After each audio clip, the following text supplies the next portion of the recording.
சோரேசிஸ் அப்படியே சோரேசிஸ் நிறைய இருக்கும். ஸ்கால்பில் உடம்பு ஃபுல்லாக இருக்குது. சோரேசிஸ்லேயே தோல் நோயில் பார்த்தீங்கன்னாக்கா சாதாரண சொறி, சிரங்கு, படை, எக்ஸிமா அது முதற்கொண்டு ஹையஸ்ட்டாக வர்ற சோரேசிஸ் நோய் வரைக்கும் பார்த்தீங்கன்னா ஒரு மனுஷனை பாடாப்படுத்தி உடம்பெல்லாம் ரணமாயிடுது, புண்ணாயிடுது, சொரிய அப்படியே அந்த செதில் மாதிரி வந்துகிட்டே இருக்குது. இதுக்கு சித்த மருத்துவத்தில் தீர்வு இருக்கா? அப்படி இருக்குது அப்படின்னா அந்த மருந்தையும் காமிங்க. அதுக்கு முன்னாடி என்னுடைய கேள்வி, இந்த சோரேசிஸ் ஏன் வருது? வந்தால் வீட்டில் இருந்தே என்ன மாதிரியான உணவியல் முறையை நம்ம செஞ்சு அதை கொஞ்சம் சரி பண்ணலாம்? வணக்கங்க ஐயா. இது நம்ம இப்போ சொல்ல போகிற தகவல் புதுசாக இருக்கும். ஒரு சிலர் கேலி கிண்டல் கூட பண்ணுவாங்க. அல்லது எப்படி சொல்கிறதுன்னா, இவனுக்கு ஒன்றுமே தெரில, இவனும் தப்பாக சொல்லிகிட்டு இருக்கான், பதிவு தப்பாக போட்டு விட்ருக்கான் கூட கிண்டல் பண்ணுவாங்க. ஆனால் உண்மை இதுதான். என்ன அந்த உண்மை? நல்லெண்ணெயை சமையலில் சேர்த்தா எல்லா வியாதியும் வரும். ஏங்க அது பேரே நல்லெண்ணெய்னு வச்சுருக்காங்க. ஆமாம். அப்புறம் அது எப்படிங்க சமையலில் சேர்த்தா எல்லா வியாதியும் வரும்னு சொல்கிறீங்க? ஆமாம். அப்படின்னா பாம்பு கூட தான் நல்ல பாம்புன்னு பேர் வச்சுருக்காங்க. அதனால அது என்ன கொத்தட்டுன்னா விட முடியும்? நல்லதா அது? அப்படி இல்லை. அந்த நல்ல பாம்பு, நல்ல எண்ணெய் அப்படின்னா என்ன அர்த்தம்? அதோடைய குணத்தில் அது வீரியமாக இருக்குது, எக்ஸ்ட்ரீமாக இருக்குது. இப்போ விஷத்தில் நல்ல பாம்புங்களோட விஷம் அதிகமாக வீரியமாக இருக்கிறதுனால அது நல்ல விஷம்ன்றதை நல்ல பாம்புன்னு வச்சுருக்காங்க. அது மாதிரி இந்த நல்லெண்ணெய்க்கு பார்த்தீங்கன்னா அதுக்கு நல்லதும் தெரியாது, கெட்டதும் தெரியாது. நீங்கள் சத்துள்ள உணவு எதை சாப்பிட்டாலும் அந்த சத்தெல்லாம் அது முறிச்சிடும். அதோட குணம் அது. அதுக்கு நல்லது கெட்டதெல்லாம் தெரியாது, அந்த குணத்தை முறிச்சிடும்.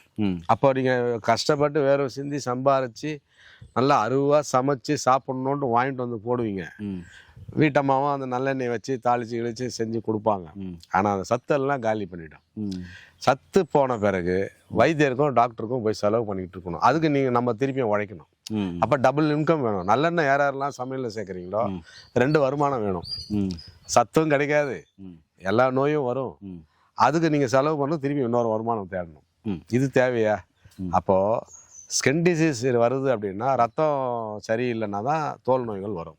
கல்லீரல் பாதித்தாலும், கல்லீரல் சரியில்லைனாலும் தோல் நோய்கள் வரும். சிறுநீரகம் செயல் இருந்தாலும் சரியாக வேலை செய்யலை, அதோட ஃபங்க்ஷன் குறைஞ்சாலும் தோல் நோய் வரும். அப்போது இதெல்லாம் ஏன் பாதிக்குது அப்படின்னா சரியான உணவியல் முறை, வாழ்வியல் முறை இல்லை. இது ஒரு விஷயம்.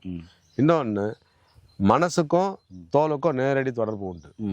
மனம் கிளேசம் ஆச்சுன்னா, டென்ஷன் ஆச்சுன்னா, கவலையாக இருந்தால் தோல் நோய் கண்டிப்பாக வரும். அப்போது மனசையும் அதுதான் சித்தர்களுடைய மருத்துவம். எப்படி அப்படின்னா அது வெறும் உடலுக்கு மட்டும் கிடையாது, மனதுக்கும் உயிருக்கும் கூட மருத்துவம் இங்கே உண்டு.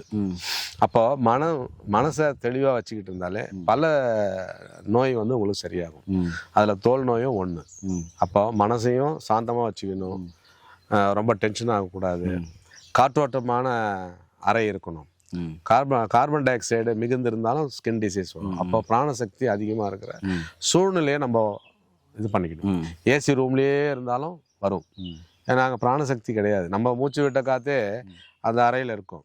ஒரு மனிதன் சுவாசம் 1 மணி நேரத்துக்கு 8 கிலோ கார்பன் டை ஆக்சைடை வெளியே விடுறான், கரியமில வாயுவை 1 மணி நேரத்துக்கு. அப்போ ஒரு ரூமில் நம்ம இருக்கோம், ஏசி எல்லாம் க்ளோஸ் பண்ணிட்டு ஏசி போகிறோம்னா எவ்வளோ கார்பன் டை ஆக்சைடு உள்ளே சேரும்னு பார்த்துக்கோங்க. அப்போது அந்த காற்று வெளியே இருக்கிற காற்று உள்ளே வரணும், உள்ளே இருக்கிற காற்று வெளியே போகணும். அந்த மாதிரி அரேஞ்ச்மெண்ட் பண்ணிக்கிட்டு ஏசி யூஸ் பண்ணிக்கங்க, பிரச்சனை இல்லை. கல்லீரல் பாதிக்கக்கூடிய அளவுக்கு உணவு முறை எதுவும் வச்சுக்காதீங்க. கல்லீரல் பாதிக்காத அளவுக்கு எளிய உணவாக, நல்லா சத்துள்ள உணவாக எடுத்துக்கோங்க. இந்த தோல் நோயெல்லாம் படிப்படியாக குறையும். வெறும் மருந்தை மட்டும் நம்பாதீங்க. நான் அடிக்கடிக்கு சொல்கிறது தான், ஒரு மருந்துங்கிறது ஒரு டேப் ஆஃப் பண்ணுற மாதிரி தான், தற்காலிகம்தான்.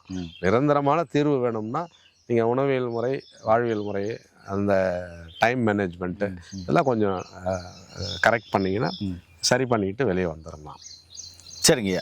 இப்போ தோல் நோய் வந்துருச்சு, பல வருஷமாக ட்ரீட்மெண்ட் எடுத்துருக்குறாங்க, எங்கே போனாலும் சரியாகலை. உங்ககிட்ட என்ன மாதிரியான மருந்து தருவீங்க? நம்ம உள்ளுக்கு பார்த்தீங்கன்னா ஒரு சொட்டு மருந்து. நல்லா கருப்பு குழித்தைலம். இது ஒரு குழித்தைலம். அது குளித்தைலனாவே சாப்பிட்றது ரொம்ப கஷ்டமா இருக்குமே. ஆமாம் ஐயா. இது என்ன பண்ணுங்க, பாலில் கலந்து ஆக்சுவலாக காலையில் ஒரு சொட்டு, அதிகபட்சம் 2 சொட்டு, அதுக்கு மேலே எடுக்கக்கூடாது. காலை இரவு உணவுக்கு பின்னாடி பாலில் கலந்து குடிக்கலாம். ஒரு சிலர் என்ன பண்ணுவாங்கன்னா, ஐயா இது ஒரு மாதிரி புகை வாசனை வருது. ஏன்னா குழித்தைலங்கிறது நம்ம அந்த புகையிலேருந்து எடுக்கிறது தான். ரொம்ப கடினமான வேலை இது. குழித்தைலம் வந்து அவ்வளோ சீக்கிரம் கிடைக்காது நமக்கு. ரொம்ப அரும்பாடுபட்டு எடுக்கிறது. அதனால் நீங்கள் பாலில் எடுக்க சிரமமாக இருந்தால் உங்களுக்கு பனங்கற்கண்டோ இல்லை நாட்டு சர்க்கரையோ வச்சுட்டு அதில் ஒரு சொட்டு விட்டுட்டு வாயில் போட்டு அப்படியே சப்பி முழுங்கிடுங்க. வெந்நீர் வெதுன்ட்டு போட்டு காகுல் பண்ணி முழுங்கிடுங்க. அப்படியே எடுத்துக்கலாம். அனுபானம் மாற்றிக்குங்க. சரிங்க. இது என்னங்கய்யா? இது வந்து தேனில் குழச்சி சாப்பிட்லாம் ஐயா. காலையில் இரவு 2 வேளை உணவுக்கு முன்னாடி ஒரு ஒரு கிராம், அதாவது 1/4 ஸ்பூன் அளவு தேன் விட்டு குழச்சி நக்கி சாப்பிட்றோம் ஐயா. 2 வேளைக்கு எடுத்துக்கிட்டால் போதும். இந்த தோல் வியாதி தான் இல்லை, எதுவாக இருந்தாலும் நீங்கள் பயன்படுத்திக்கலாம். சொரியாசிஸ் வரைக்கும் எந்த தோல் வியாதியாக இருந்தாலும் இதை பயன்படுத்திக்கலாம். இது கூட இன்னொரு நம்ம குறிப்பு, வீட்டு குறிப்பு ஒன்று சொல்லலாம். ஒரு சிலருக்கு பார்த்தீங்கன்னா இந்த நமைச்சல் ஊறல் இருக்கும், சொரிஞ்சுக்கிட்டே இருப்பாங்க. சொரிஞ்சு அது வேற தனியாக பிரச்சனையை உண்டு பண்ணிடும். உடம்பெல்லாம் அந்த அவங்களாம் நகத்தை நல்லா ஒட்ட வெட்டிக்கணும். இந்த மாதிரி நகம் வைக்கக்கூடாது, நல்லா ஒட்ட வெட்டிக்கணும். என்ன மாதிரி வெட்டிக்கணும்? ஆமாம் ஐயா. ஏன்னா அந்த சொரியும் போது நகம் இருந்தால் இன்னும் அதிகமாக கலரி விட்டுரும். அவங்களுக்கெல்லாம் கண்ட்ரோல் பண்ணவே முடியாது. 2 வகையான குறிப்புகள் அவங்களுக்கு சொல்லலாம். ஒன்று வந்து 2 தேங்காய், முழு தேங்காய் 2 தேங்காய் உடைச்சி அரைச்சி புழிஞ்சி பால் எடுத்துங்க. தண்ணி விடக்கூடாது. தண்ணி விடாமல் 2 தேங்காய், அந்த தேங்காவை உடைச்சி அரைச்சி புழிஞ்சி பால் எடுத்துக்குங்க. 2 எலுமிச்சம்பழம் அதில் புழிஞ்சிக்குங்க. புழிஞ்சிட்டு நல்லா மிக்ஸ் பண்ணிவிட்டு உச்சந்தலையிலேருந்து கால் வரைக்கும் தேய்ச்சிக்குங்க. தேய்ச்சிட்டு ஒரு 1/4 மணி நேரம், அதிகபட்சம் ஒரு அரை மணி நேரம் அப்படியே ஊற விட்டுருங்க. அதுக்கப்புறம் அரப்புத்தூள் போட்டு, இல்லை குளியல் பொடி வச்சுருந்தீங்கன்னா குளியல் பொடி போட்டு, ஆனால் சோப்பு மட்டும் யூஸ் பண்ணக்கூடாது. சேக்கா இல்லைன்னா குளியல் பொடி போட்டு நல்லா தேய்ச்சி குளிச்சுருங்க. அந்த ஊறல் நமைச்சல்னால் அறவே இருக்காது. வாரத்துக்கு 1 முறையோ அல்லது 2 முறையோ இதை பயன்படுத்திக்கங்க, இந்த தேங்காய் எலுமிச்சம்பழ சாறு. இன்னொரு முறை என்னென்னா குப்பைமேனி வேறு தான் நமக்கு வேணும். வேரை எடுத்துகிட்டு வந்து நல்லா அலசிட்டு காய வச்சுருங்க. காய வச்சுட்டு சின்ன சின்ன பீஸாக கட் பண்ணி வச்சுக்கோங்க. இல்லை சூரணமாக்குனாலும் சூரணமாக்கி வச்சுக்கலாம், ஒன்றும் பிரச்சனை இல்லை. பொடியாக நறுக்கி வச்சிங்கன்னா ஒரு கைப்பிடி அளவு எடுத்து 3 டம்ளர் தண்ணி, நம்ம எப்பவும் சொல்கிற அந்த 300 ml தண்ணீர் 100 ml சுண்டாக காய்ச்சிட்டு காலையில் 50 ml, சாயங்காலம் 50 ml எடுத்துகிட்டு வந்தீங்கன்னா எப்பேற்பட்ட அந்த ஊறல் நமைச்சலும் 2 நாள்லேயே கட்டுப்படும். இது 2த்தையுமே நீங்கள் பயன்படுத்திக்கலாம். குப்பைமேனி கஷாயம், தேங்காய் பால் எலுமிச்சை சாறு விட்டு புழிஞ்ச அந்த மேலுக்கு தடவக்கூடிய அந்த முறை, இது 2த்தையும் பயன்படுத்திக்கோங்க. ஏன்னா நண்பர்களே, முழு வீடியோ தெளிவாக கேட்டிருப்பீங்க. உங்களுக்கும் பல வருஷமாக சொரியாசிஸ் இருக்கா? நிறைய இடத்துல ட்ரீட்மெண்ட் எடுத்து பெருசாக ரிசல்ட் இல்லை சொல்கிறீங்களா?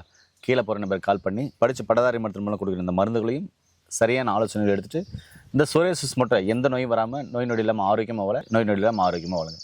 மீண்டும் இன்னொரு அருமையான பதிவு சந்திக்கலாம். நன்றி, வணக்கம். வணக்கம் ஐயா. வணக்கம் ஐயா.